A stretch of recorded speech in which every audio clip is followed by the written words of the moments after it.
What is up, rockers of the Rock Nation? This is your fellow rocker here, Rockerman X. And, well, right now I am here with my WWE Payback for 2016 review video. Now, before I say anything about this pay-per-view, I'm going to say right now, I'm not going to complain about it like some people might. Now, the only reason some people might is because I've been on social media, or not on social media, but I've been on Twitter and stuff, and I've seen people complaining about stuff happening throughout the night. And some things I can understand the complaining, but right here, right now, I want to tell you guys right now that the pay-per-view as an overall whole, I was entertained and I was pleased with it. So, I'm not going to complain. I was very much entertained, and I was very much pleased. And honestly, shouldn't that be the goal? To just enjoy it, you know, no matter what happens, just enjoy it. Stuff like that, you know. And I will also say this now, there was some parts during the show that was, in my opinion, and probably a lot of other people's opinions, confusing. And I'll get more to the points later when I say it was confusing. But overall, again, this pay-per-view, I enjoyed it. I was pleased with it. I was entertained. That's the goal, to be all that. So, yeah. Now, as for the actual pay-per-view itself, and the part that pisses me off the most is I only predicted 2 matches correctly. 2 of them. And they're both the pre-show matches I predicted. Oh, shit. Yeah, I'm sorry. That just fucks with me a little bit. It really does, just because it's pre-show and like, hey, you know. But, you know, overall, we got the first match, which on the pre-show, kickoff show, whatever you want to call, Dolph Ziggler versus Baron Corbin. Overall, I thought this was a good match. Granted, I don't want to say typical Dolph Ziggler match, but I guess you could say typical Dolph Ziggler match because Baron Corbin was practically dominating Ziggler all the way throughout the match. Like, literally, from beginning to end, Baron Corbin was practically dominating. At least in my opinion, he was. And then Dolph Ziggler, of course, roll-up pin win. But what can you really say? I'm not complaining. Again, it was a good match. So, that's all I got to say. You know, but overall, I did enjoy it. So, Dolph Ziggler won. Simple as that. One of the 2 predictions got correct. There it is. Now, as for a United States Championship match, Kalisto, the champion, versus Ryback, the challenger. Overall, again, I thought it was another pretty damn good match, I guess you could say. I mean, I don't know. Again, my main complaint in this match, there was like, my headphones are falling off, no. Like, I guess you could say my main complaint about this match is the fact that there was no hype for it. It just seemed to come out of the blue, out of nowhere. Like, oh, Ryback wanted a rematch. Ryback got a rematch. There's no build-up for it. Like, I mean, it's a pre-show match, so typically, I guess, want to be a build-up for it. But even the Ziggler and Baron Corbin match on the pre-show had build-up for it.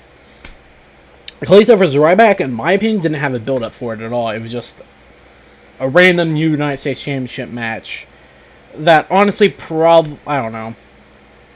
I mean, but, again, I was pleased about the match. Some of the bumps Ryback took, you know, his elbow slam, you know, Kalisto slamming him on the ring apron, shit like that happening, you know. Kalisto's high-flying abilities, which is part of the reason why I like Lucha Underground. And some people are like, oh, you watch it, well, I guess Lucha Underground's different, but, you know, it's different kind of, but that's kind of why I like Lucha Underground, for, like, the high-flying shit and all that good stuff. And that's kind of, and as much as I say Kalisto's like a second Rey Mysterio, I'm not going to complain because I like the Lucha style, I guess. Since Rey Mysterio introduced me to it, I've liked the Luchador style, I guess you could say. And that's kind of why I watch the Undergrounds, for the Luchador style, I guess. And Kalisto, it's a nice, I don't know, like, they are trying to make him a second Rey Mysterio, you know, the underdog. But I'm not going to complain. Kalisto, as a competitor, I like. That's all I really got to say. And it's probably going to go defer to what I said before, but I like it. But this match, again, another good match. Your United States champion Kalisto won and retained the title. Simple as that. Now, on with the first match on the main show, which this match didn't even start before it ended. That's the best way I can put it. And why am I saying that? Because it was the number one contender for the tag team championships. Enzo Amore and Colin Cassady, or Big Cass, versus the Vaudevillians. And of course, we have the New Day come out, be like, you know, we're going to have front row seats, sit down, we're going to have popcorn, soda, and they literally were sitting front row against the railing on beanbags, eating pizza, and having all that good shit, which, it's funny as fuck, because, again, I like the New Day. People can say I don't, but I like the New Day. They're freaking hilarious. And they're good for entertainment, and that's what, as wrestling fans, we look to wrestling to, I think. The entertainment aspect of it a lot, or at least I do. Well, the wrestling aspect I do too, but I think it also goes towards the entertainment aspect and how good we can be entertained as well. So I think that was the best part of the match, only because, well, as I said, the match didn't even get started before it kicked off. Because what happened was, I think it was Simon Gotch. I think. Granted, I don't. It was one of the Vaudevillains. All I know. Enzo Amore was in the ring. I think I'm going to say Simon Gotch, but I don't think it was Simon Gotch. He was also in the ring, you know. Whichever Vaudevillain it was, Irish whip Enzo into the rope.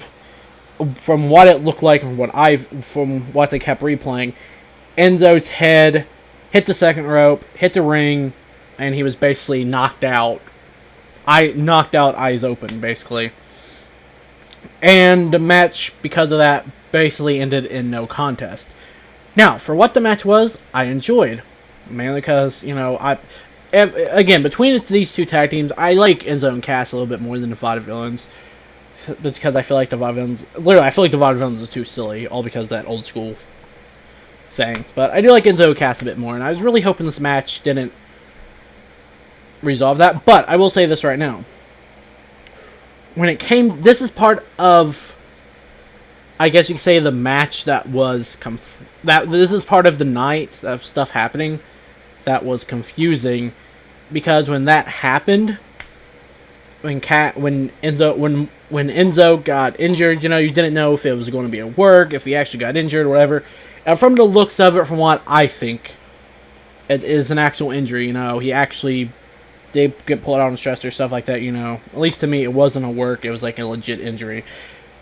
But on the bright side with Enzo Amore, you know, he came out with nothing but a concussion, so we know, or from what they said on live air, you know, it was nothing but a concussion. All the other tests showed up negative. He's going to be fine. So hopefully, Amore does recover from the concussion, and they can move on. You know.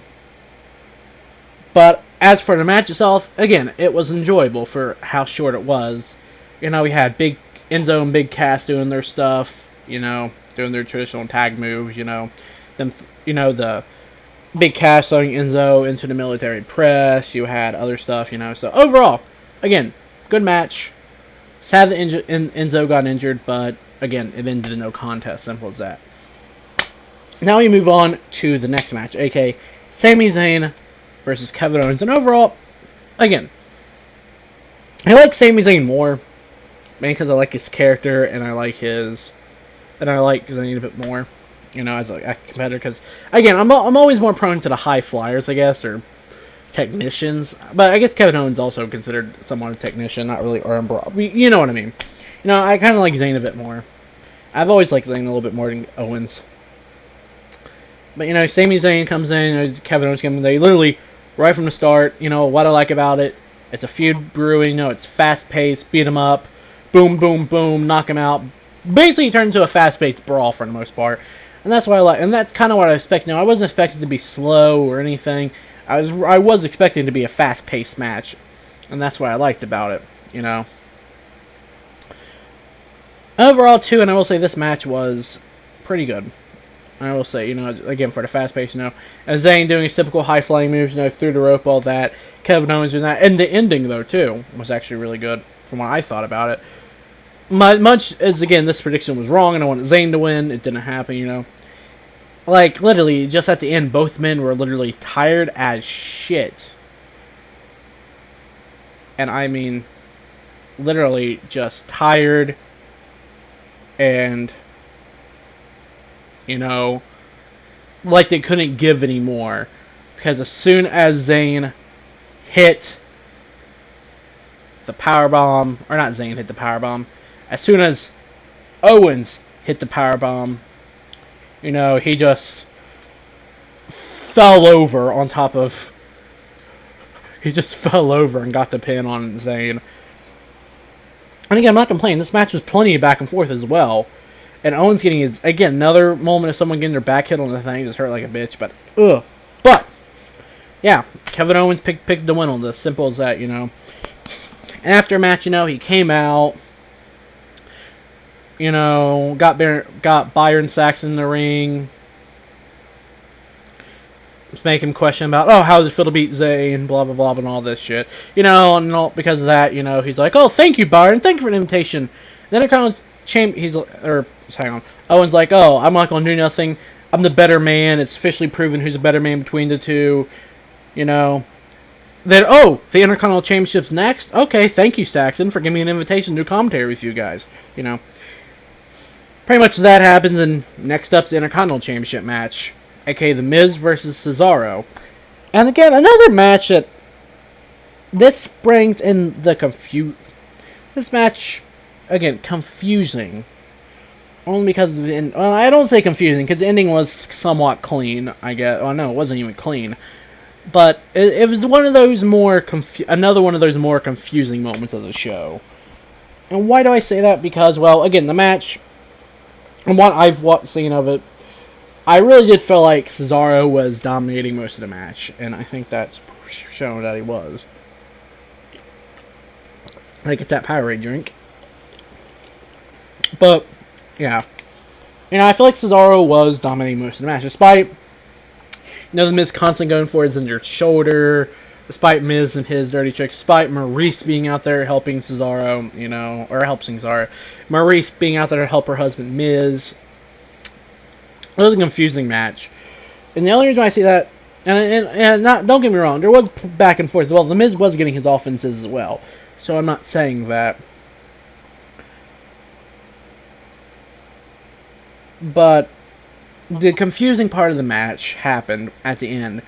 Well, you know, Kevin Owens talking about, oh, you know, the Twitter people that WWE picks to show up from the Twitter thing about what they're talking about, you know, talking about Zayn versus Owens, and they're like, oh, well, you know, blah, blah, blah, and Owens is like, well, good, because I'll never have to face Zayn again. I'm getting what's right for my Intercontinental Championship. And then, here comes Zayn back out, just starts beating the shit out of each other again. Zayn and Owens starts beating the shit out of each other once again. That goes on, you know, and eventually they get on the ring apron, you know, and the referee has to break him up. While Cesaro has, I don't want to say the STF, but it's not an armbar. Crossface. There you go. I guess it's a good way to put it. I don't want to call it a crossface either, but I guess it was a crossface, I guess you could say. But, or some version of the STF, which, I don't know. Whatever. The point of it is, you know, Cesaro's there, Miz in the submission, Miz is tapping, the referee's not paying attention because here's freaking fucking Owens and Zayn beating the shit out of each other again after they just had the match. So obviously that feud's not over anytime soon, and it's clear it wasn't going to be.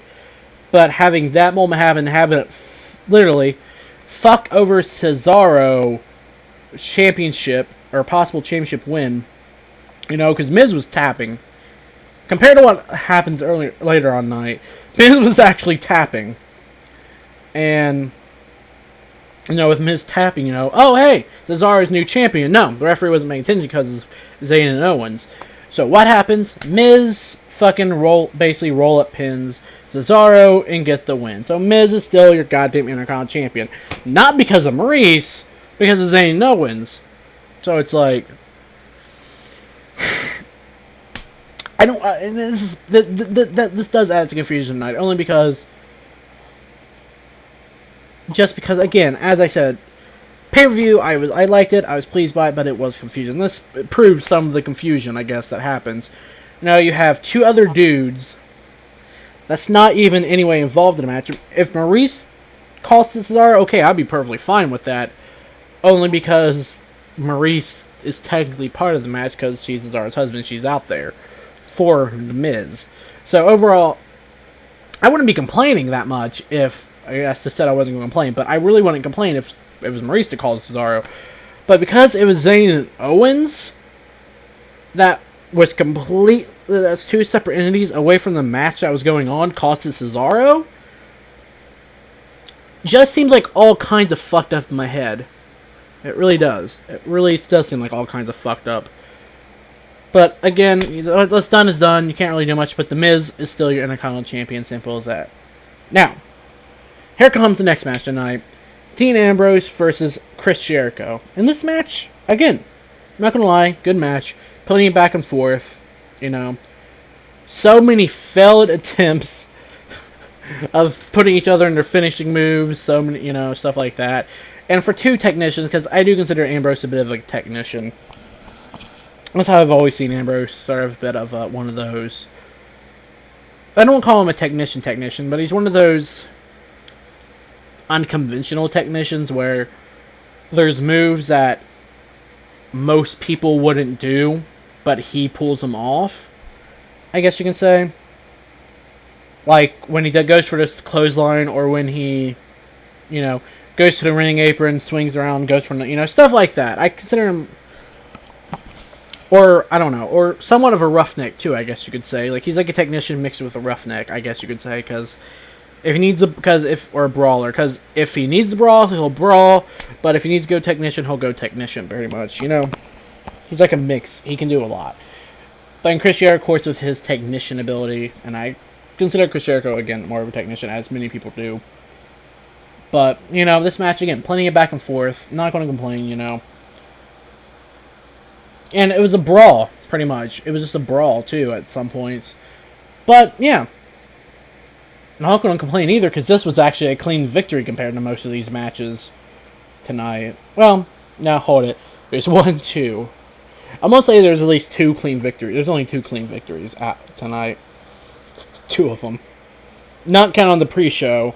There's 2 clean victories. The pre-show, there's 4. If you count the pre-show, there's 4 clean victories, but if you only count the main show, there's only 2 clean victories. Now it's Zayn versus Owens and Dean Ambrose versus Chris Jericho. So I'm not going to complain, but, you know, I wanted Chris Jericho to win, but hey, Dean Ambrose won. So, again, that's another, I'm not complaining because of that, so, you know, again, whatever. And now we move on to the next match, aka the WWE Womens Championship match. Formerly the Divas Championship, now the Women's Championship. Charlotte versus Natalya. Obviously, Charlotte had her father Ric Flair out at ringside with her, while Natalya had her uncle Bret Hart out ringside with her. And that's a match, you know, I felt like, I don't know what to say. It felt off at times. I don't know. It just seemed like to drag I don't want to say Divas division, but the women's division, I guess, down a little bit. Only because, I guess because, too, Natalya was injured. I don't know if her knee was actually fucked or not. Like, maybe it's just for show. But it just seemed like, it just seemed off-putting. Like, it didn't feel like a Natalya match, and it didn't really feel like a Charlotte match. You know, Charlotte's usually doing more stuff, and Natalya, and obviously pull a lot of shit off. Like, you know, I'm not complaining about it, by any means. It was still a good match. But it just didn't have, it kind of just brought down the women's, or, I don't know. Fuck it, I'm still going to say Divas. The women's matches, or Divas matches down a bit. I don't know. I really don't know what to say about this match. Overall, again, I enjoyed it. I'm not going to say I didn't. But, again, it just seemed slow, and the pacing seemed off to me, and stuff like that. I just said I wasn't complaining, but that's just how I felt about it. Still, the match was enjoyable. But the ending, again, adds to the confusion of the night.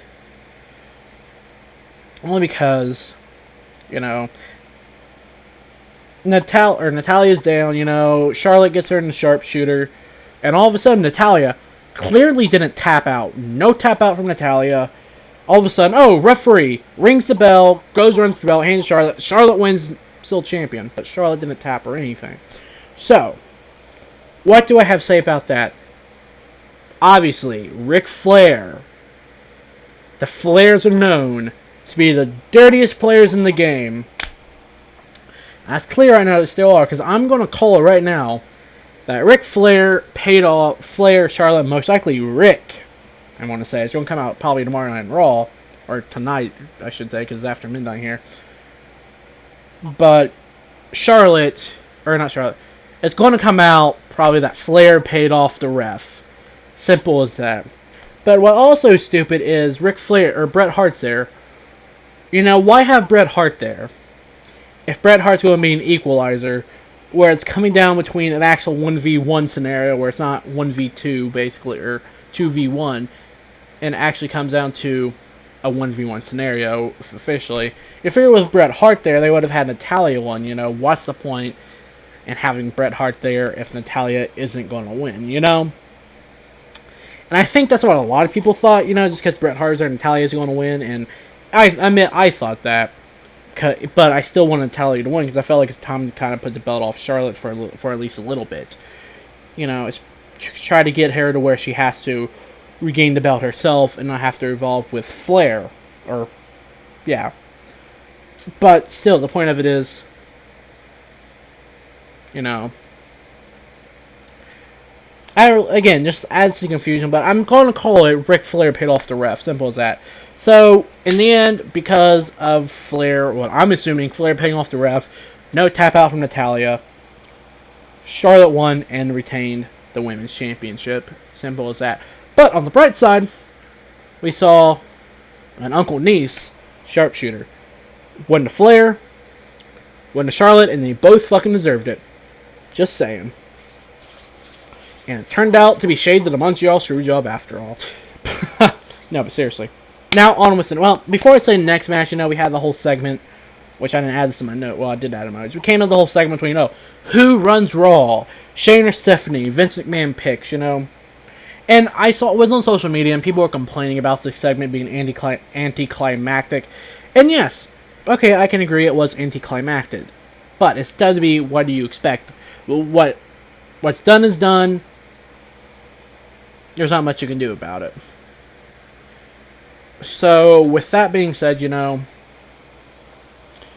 comes out, you know, Stephanie tries her best to pander to her father, while Shane panders to the crowd. To CM Punk chants. Of course, during Chicago, they're going to have CM Punk chants. But the point of it is, though, you know, stuff like that, you know, whatever. You know, it comes on the end, you know, people are complaining about how it was long and driven out. Well, they lost pretty much a whole match due to an injury.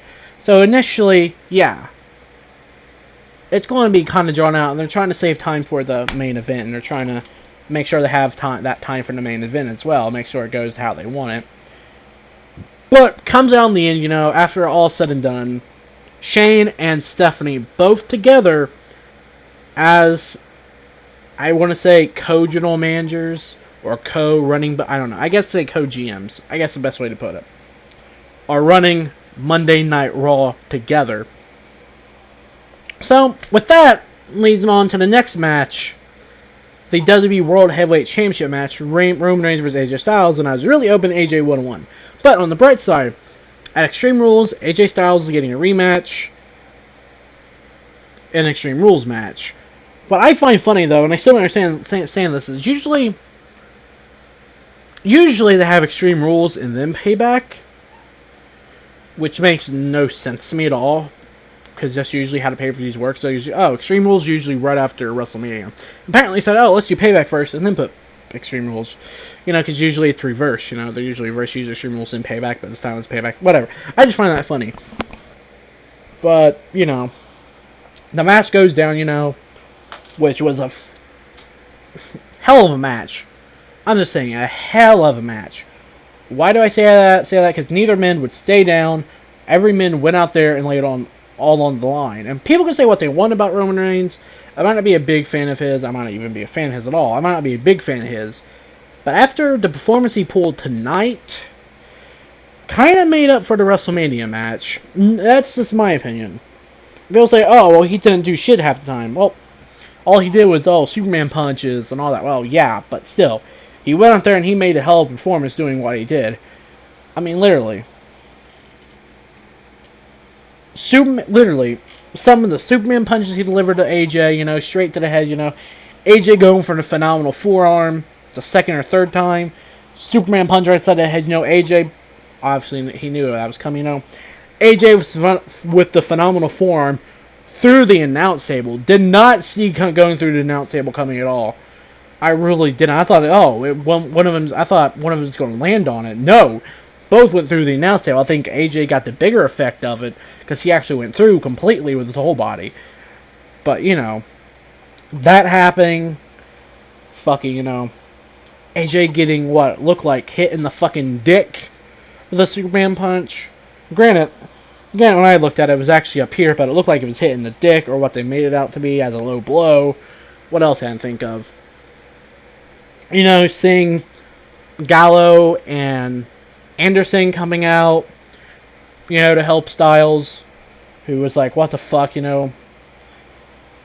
Seeing, again, much I don't like the Usos, them coming out to the aid of Reigns, helped the match, the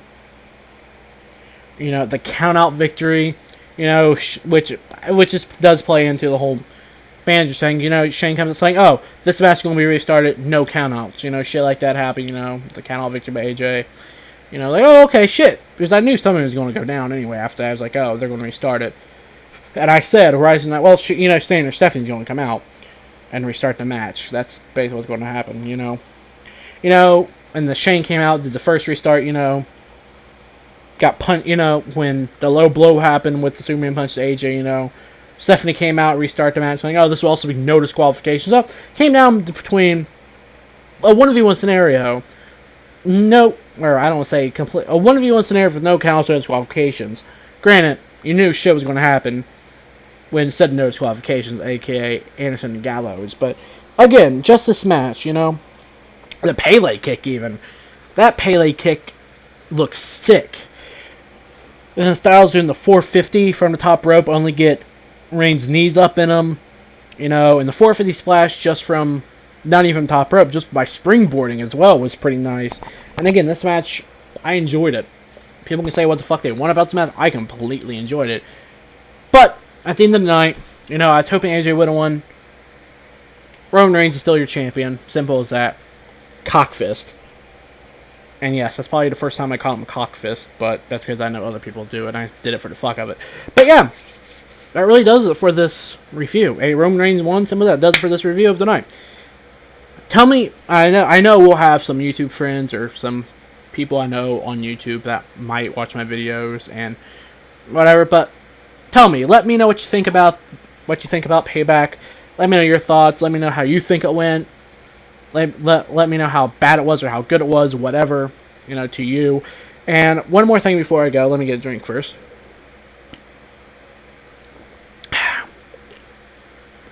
If, and I specifically say if, what I'm thinking about doing with my videos from now on is, so you all know, when it comes to me doing a vlog or a rant video or a review video, I'm thinking about having an actual intro and an actual outro. Finding some way to make that. I'm hoping I can do that. But that's to so you guys know for future references. When I do a review, a rant, or a vlog, whatever. I'm thinking about having like an actual intro and actual outro. And just so you guys know, I'm thinking about finding a way to reorganize my room so I have like an actual background where I can like, like an actual background where I can like stand up or whatever and stuff. Like I can have like an actual video setup, I guess you can say. Finding some way to do it, But yeah, that's really all I got to say. Again, if you guys enjoyed Payback, let me know. Again, let me know how you guys thought it went. Let me know your guys' thoughts and opinions. Let me know if I was right on the confusion. Let me know if I was wrong on the confusion, whatever. But that's really all I got to say. Until next time, guys, live free and rock.